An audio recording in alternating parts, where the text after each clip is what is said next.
দেখো গাইস, স্বাভাবিক তোমরা যদি এত কাছ থেকে এই মন্দিরটা দেখতে পাও, তোমরা কাঁদবে না? বেরোবে না জল? ছেলে তো সহজে চোখ দিয়ে জল বেরোয় না, সহজে বেরোয় না।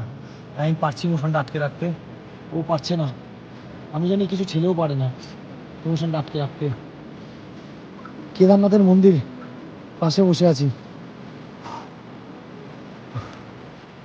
কি যে অপরূপ দৃশ্য, আর কি যে মানে জায়গা থেকে আসলাম। আমি অলমোস্ট 99% ভেবেছিলাম পারবো না, 1% শুধুমাত্র ভগবানের মন ভেবেছিলাম মেবি,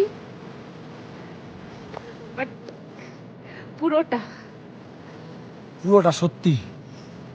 আর এক্সাক্ট এতটাই ঘন্টা লাগবে, ইভেন 9টা থেকে রাত 12:30। আমার খুব ব্রিদিং প্রবলেম আছে, মানে আমি শ্বাসকষ্ট আছে।